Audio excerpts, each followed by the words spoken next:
So, welcome to the final debate of this term featuring our esteemed panel of guest speakers. Can we have a round of applause for everyone for actually getting here this evening?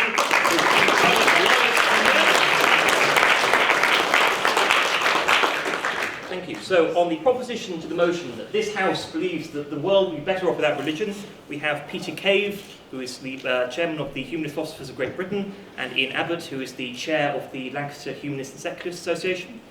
We then have, on the side opposition, we have Peter Hitchens, who is a columnist for the Mail on Sunday, and Professor Woodhead, who has been coordinating the Westminster Faith debates for Lancaster University and for University alumni to attend and to watch. The format of this evening will be preliminary speeches between 6 and 7 minutes in length. First the proposition, then the opposition, then the proposition, then the opposition. That will then be followed by question and answer.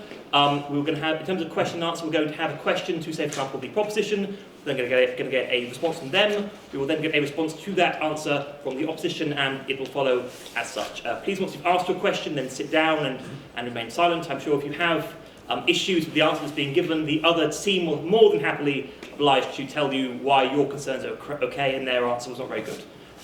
So just nothing else than that. Finally, we're going to have summation speeches after that, of between 3 and 4 minutes from one speaker on each side, where any last-minute remarks will be wrapped up. And after that, you'll be more than welcome to come and speak to our speakers at the front here with any other concerns you may well have about religion or life or anything in particular. Hopefully religion, not as all of your personal problems. But either way, I'm sure you can call a counsellor for those. So now let's proceed, unless there are any questions, let's proceed on to the first speech, which will be given by Peter Cave from the British Humanist Association.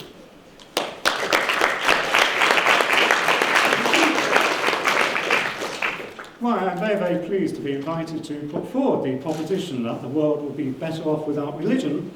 I'm a bit surprised that I don't really quite follow all these instructions given by Luke, but I shall work on it slowly.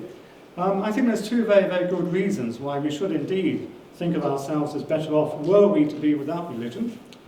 One concern is it's rather dangerous using religion in order to understand how things work out, how things go. The other reason is it's rather dangerous to use religion to work out how we ought to behave. As you can tell, I'm not completely confident that I'm going to get your support today, so I thought I would actually put on some funny clothes, including a funny bow tie, which might squirt ink at you if you don't vote on our side, and in order to get the sympathy vote. When you get to my age, one needs the sympathy vote. If you get to my age, if you are lucky enough to. I suppose one point I'd like to make, though, is I'm not saying that on some occasions people will not get some sort of comfort out of believing in religion, believing in an afterlife, believing in God. My mother died about 9 years ago. It would have been, she was a religious believer, hoping to see her husband in the afterlife and so forth. It would have been nasty, discourteous of me as an atheist to start trying to persuade her that she was living a myth. So I recognise that, but I'm saying in general, in order for people to be flourishing, in order for people to be leading good lives, one value is they should be in touch with the truth. Simple example, it might well be the case that you value the love of your children or the love of your parents. If it turned out that you were being deceived and your parents hated you secretly, or your children hated you secretly, wouldn't you prefer to be in a world in which you actually knew the truth and was not leading a deception? Another point I like to make is that arguing against religion is I'm not claiming that all there is to understanding the world is via a scientific understanding. I'm not committed to scientism. I'm not saying that in order to understand what's involved in making a promise to somebody, what's involved in my recognising it would be wrong for me to start slicing off bits of Peter Hitchens this evening, can be understood in the terms of movements of molecules. So note, the argument here is to say that the world will be better off without religion. It's not committed to saying, therefore, all we need in the world is science, or a scientific understanding at the level of molecules. Also, I'd like to give another negative comment. I don't think you're going to resolve this problem by trying to do number counting, saying, how many people did the atheist Stalin kill? How many people have been killed through genocides because of religious wars and so on? We recognise that being non-religious can lead to very, very unhappy results. But remember, the motion this evening is just to say, would the world be better off without religion? Why do I think the world would be better off without religion? Well, let's go back to the first point. The first point being, surely, is it really very, very wise to start saying that the way in which you're going to understand how the world goes is by consulting some ancient text? We know very well that millions and millions of people are religious believers, be they Christian, be they Muslim, be they Jews, be they Hindus, and they often try to find answers from a bit of ancient writing, which they proclaim, oh, this is wonderful scripture, the voice of God or Allah or such. Let's be truthful though, I suspect none of us here really think that the right way to understand how the world is going is by consulting the Bible or indeed consulting the Torah or the Quran. Let's remember that millions of people really do that. That's why they support creationism. That's why I believe quite locally here, many years ago, the Bishop of Carlisle said, the reason why there have been floods in Cumberland is because of the wickedness of human beings, because they're having too much fun, too much promiscuity, and enjoying homosexuality. Well, they don't seem bad ideas, but I'd go for the white wine probably. Another point to make with regard to that is I'm talking very much, therefore, about standard religious believers. I suspect my very, very erudite colleagues on the opposition, no doubt very, very sophisticated, may try to persuade you that by religion they don't mean that. I was in a debate similar to this a few weeks ago in which it transpired that you counted as religious if you had any values at all. And strangely, the opposition, the defenders of religion, were in fact both atheists. So it's a strange debate, as all four of us were atheists, but two of us said we're not religious, two of us said we were. So I'm talking about the religions which we all know about, the classic cases of Muslims, the classic cases of Christians, and so forth.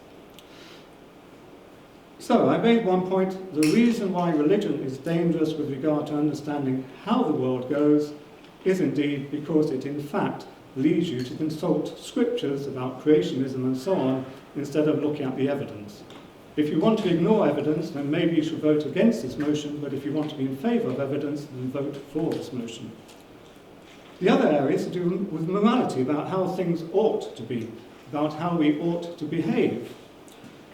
Cardinal Baronius apparently said something like, don't consult the Bible to see how the heavens go, consult the Bible to see how to go to heaven. Well, that is rather an immoral stance, because if you are concerned about morality as I am, then surely you should be concerned about the interests of other people and not be concerned about it as the way to get to heaven or the way to secure an afterlife. I can see a clock ticking away in front of me, which is a bit distracting. Not as distracting as not facing the way you're going when you're coming on the train to Lancaster. Which I have many problems in my life, that's just one. Had there been a glass of whiskey here, you would hear more about them. Happily you haven't. Let me add though, on the morality point, it's a very important point. Do remember that many, many millions of religious believers, be they Muslims, be they Jews, be they Christians, really do believe that homosexuality is wicked. Many, many Muslims really do believe that you should stone an adulteress to death. Many Muslims really do believe that if you leave the Muslim religion, then you should in fact be killed. It's a horrendous sequence of things which you can get from scriptures, these old-fashioned books. Obviously there are some rather good things in the Bible, there's some good things in the Quran and so on, but they are not good because they've been written by ancient scripture writers. They're not good because God says so. We should just be able to see that some things are morally right. It would, for example, be morally wrong, full stop, for me to start slicing up Laura and Peter for the sheer fun of it. Well, I suspect so. At the end of the day, as Charles Dunbar Broad said, he was a Cambridge philosopher in the early 20th century, he said, with regard to God, with regard to the afterlife, all you can do is wait and see, or alternatively, wait and don't see. Well, whether we are waiting and seeing or waiting and not seeing, surely, with regard to this motion, we should support it because indeed the world will be better off without the misleading evidential claims sourced in terms of some ancient books deemed to be scripture and written by God or Allah. I really hope you'll support the motion, and not just because of the bow tie. Thank you.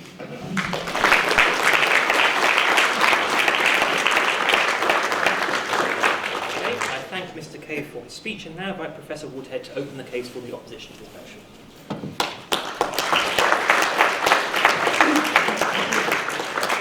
Thank you very much. This Sunday that's just been, I was invited to go to an atheist church in Holborn in London and preach there. Actually, it's not called a church, it's called a Sunday Assembly, and I was asked to talk at it.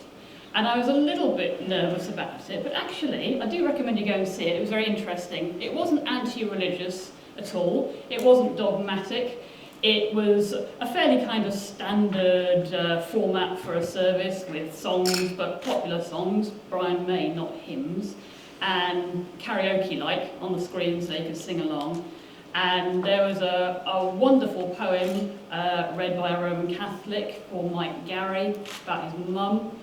And I had to give a little talk about ritual, and then there were some games, including Danish clapping, which, if you haven't come across it, I thoroughly recommend Danish clapping. Afterwards, I had a chat with some of the people there. I met a Quaker, a Buddhist, 2 Anglicans, and 1 atheist. Now that's interesting because there are lots of people in this country today who, when they're asked on the census or whatever, tick no religion. You might be one of them. It doesn't actually mean, though, that those people are necessarily atheists, and it doesn't necessarily mean they would agree with Peter or the motion that we've just heard. It means they don't much like religion or what they take to be religion, and who can blame them? I'm brought up Anglican. There are lots of awful things in my church. I deplore the way it has treated women and continues to argue over whether they should be allowed to be bishops. I can't stand the way it talks about gay people and can't make up its mind whether or not to even bless civil partnerships. But for most people in this country, the narrow-minded, dogmatic religious people are atypical, and the very certain atheists are atypical. I'm a sociologist, I'm a statistician, so I can tell you exactly, because I'm always doing polls, that there are, amongst younger people, about 1 in 5 people in this country is an atheist, and just a bit more are an absolutely certain believer, and well under 10% hold those anti-gay, anti-women views. So in this debate, we're often talking about the unusual extremes. They kind of aren't Sally figures, they're caricatures. Most people are a bit religious some of the time. Most of us, including me, think there probably is a God. There is certainly more to this world than we can know. There are spirits all around. There are mysterious things that we can't fully grasp. Many of us are grateful to religious people who brought us up and to a tradition in which we were brought up. I myself grew up in rural Somerset, and I went to Church of England primary school. I had 2 fantastic teachers, Mrs. Elliott and Miss Williams, and they read very simple Bible stories about the boy Samuel and Zacchaeus up the tree. If you remember, he was a tax collector that Jesus calls down. And the point of those stories was, you children, you may be children, but you count. Don't listen to all the grown-ups necessarily. You're special in God's eyes. And they taught us rather simple things about love is very important, be kind, be truthful, and actually love and truth are worth dying for, because that's what Jesus shows us through his death on the cross. Those were simple lessons. They taught me one other thing that I always remembered, and I still do, which is in the morning, pray for help to whatever power there is. Remember that you're only a very small part of this world and you need help. And before you go to sleep, give thanks for what has been. I've always believed all that. I've never deviated from that. I'm extremely grateful to those wonderful and inspiring Anglican ladies. It doesn't mean that I go to church a lot. It doesn't mean to say I like what's happening in the church, as I've explained. And I'm pretty typical, I think, of many people. Would we be better off in the world without the horrible bits of religion, the Inquisitions, the Crusades, the dogmatic Ayatollahs, the hate preachers? Well, yes, of course we would be. But it's not as if religious people have got a monopoly on being dreadful. The most terrible violence and wars in the last century were the product, of course, of secular ideologies of fascism and communism. Is it daft to live your life according to a book, as Peter was saying? Well, yes, I think it is. But very, very few religious people do that. And I'm talking around the world. I study Hinduism as well. Hindus don't even have a book to follow. And most Christians don't follow a book.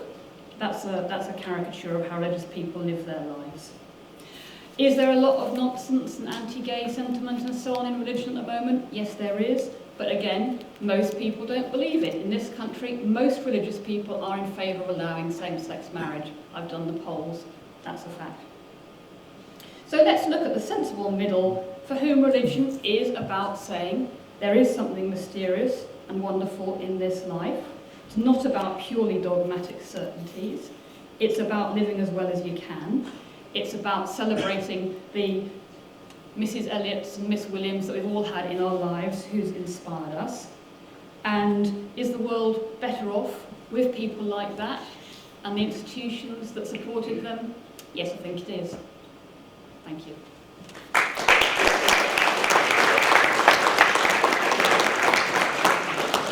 Thank you, Professor Woodhead, for the speech. And now invite the second member of the proposition, Ian Abbott, to continue their case.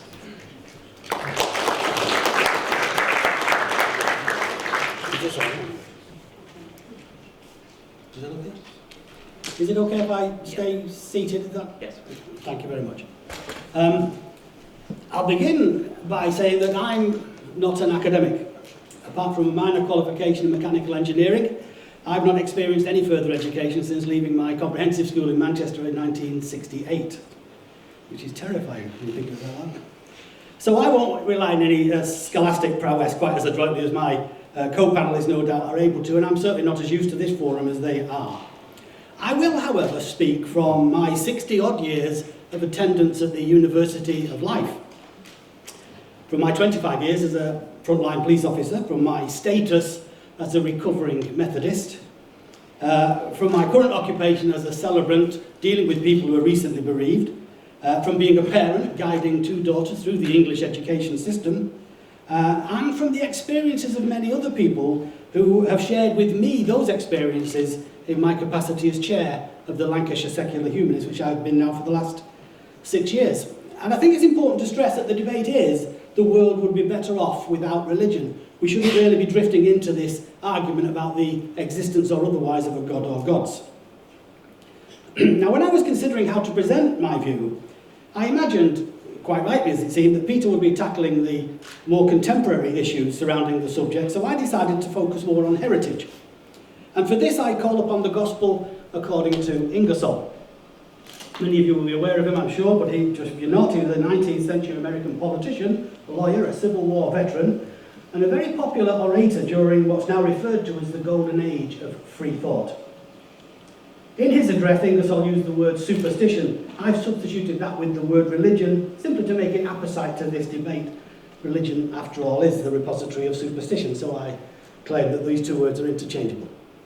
And he has this to say: religion created all the gods and angels, all the devils and ghosts, all the witches, demons and goblins, gave us all the augurs, soothsayers and prophets, filled the heavens with signs and wonders, broke the chain of cause and effect, and wrote the history of man in miracles and lies.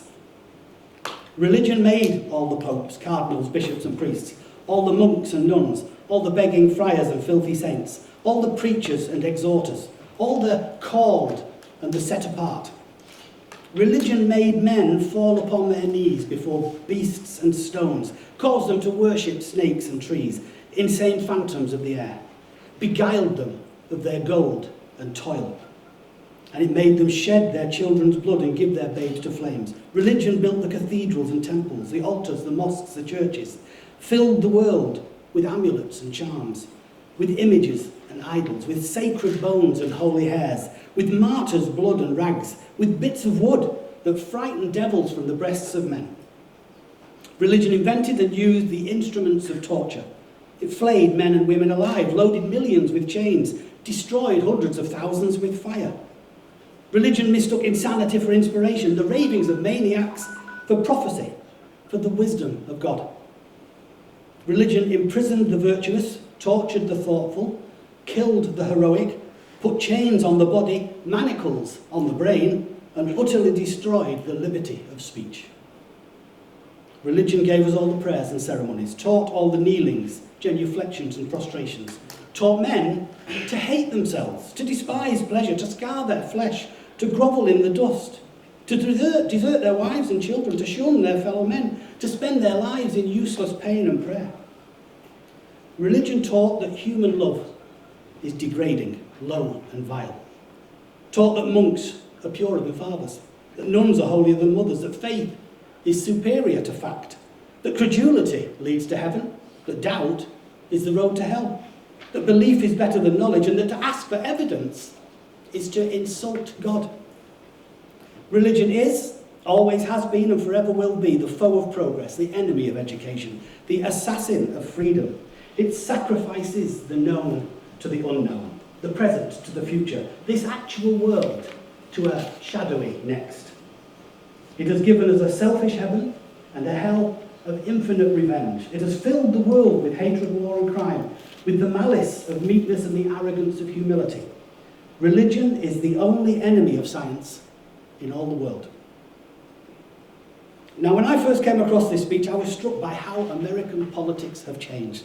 Could you imagine a politician in the land of the free daring to say these words now? And this was written in 1898. Now, there is no argument that in the name of religion, individual men and women have behaved with incredible selflessness, have performed amazing feats of generosity, have given unstintingly for the benefit of their fellow man. And I would argue that such altruism is an inherent feature of humanity.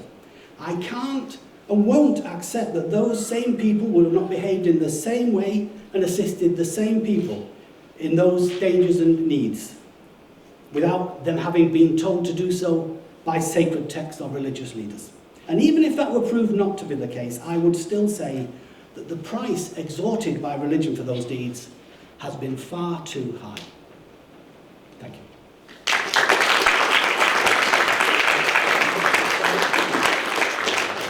Thank you, Ian Abbott, for his speech. And now invite the final speech of these preliminary ones from Peter Hitchens on behalf of the opposition. I'm not sure this microphone is on. Is it on? It is not.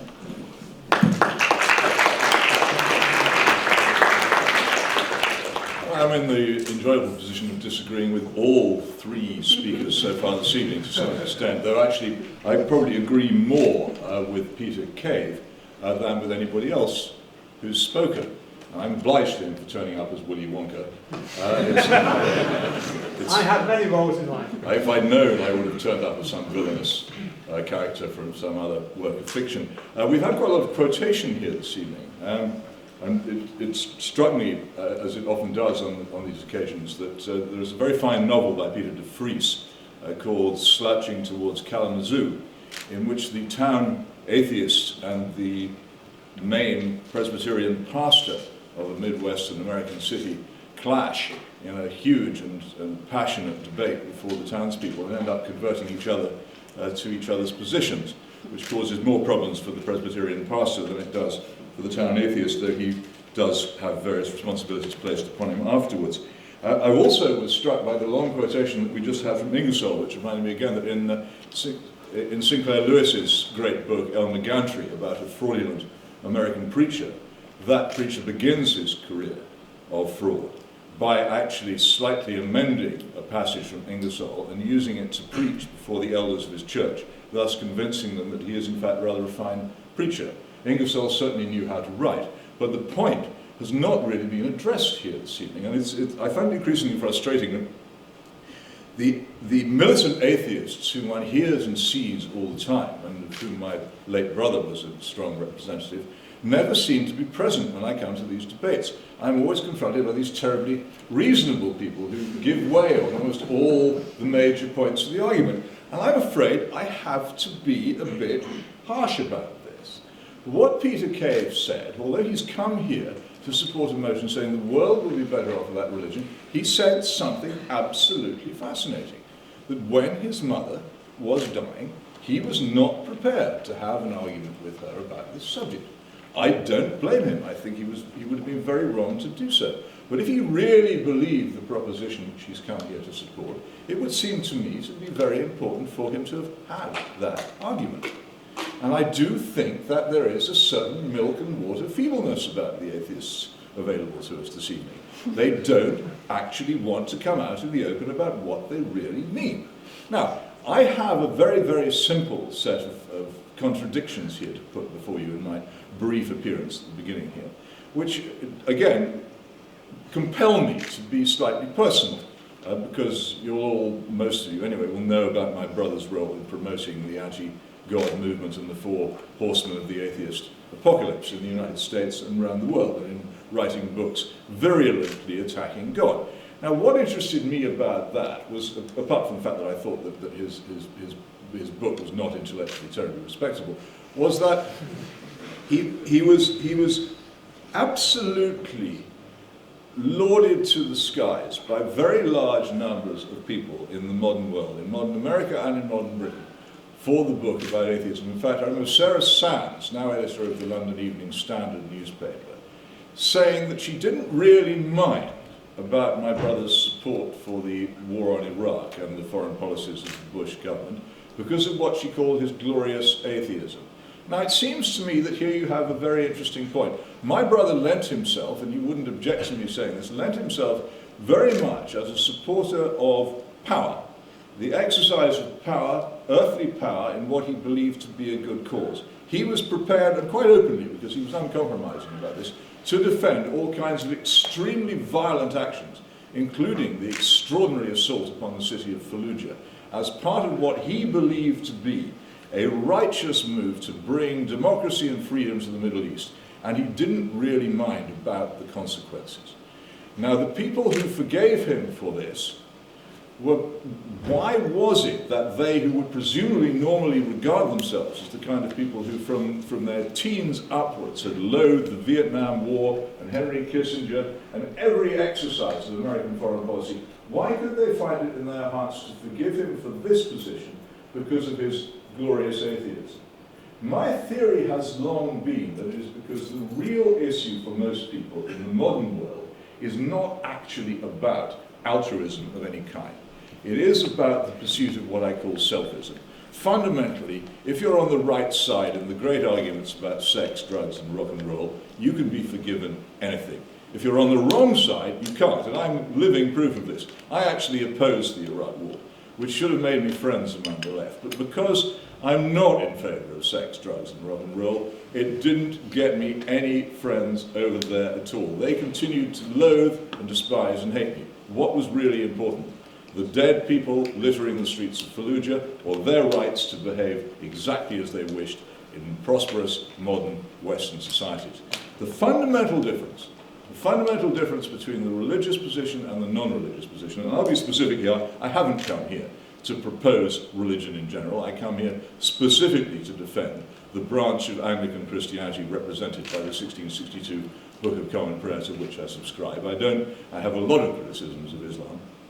The religion which I come here to defend is a religion of love, and is a religion which actually states specifically that love is the opposite of power, that the human race, unless it turns in that direction, will find itself doing very, very serious harm to itself over and over and over again in generation after generation after generation. What is actually fundamental to it is indeed written down in an ancient book. It is called the Sermon on the Mount, and if you haven't read it, you should, because it sets out things which all of us should be disturbed by in every day that we live on this earth. And it is the opposite of the belief that through earthly power, through our own individual endeavours, we can achieve some kind of contentment or utopia on this planet. It's important for that reason. Without it, we wouldn't just be missing the great cathedrals and the works of Johann Sebastian Bach. We would, in my view, be missing civilization completely. It would not exist. And that is why the proposition remain, as they always have been since the birth of the human race under whatever circumstances, the beginning of this planet, and whatever circumstances they were, and we do not know, they will always be, as they are now, and as they will be tomorrow and in the future, wrong.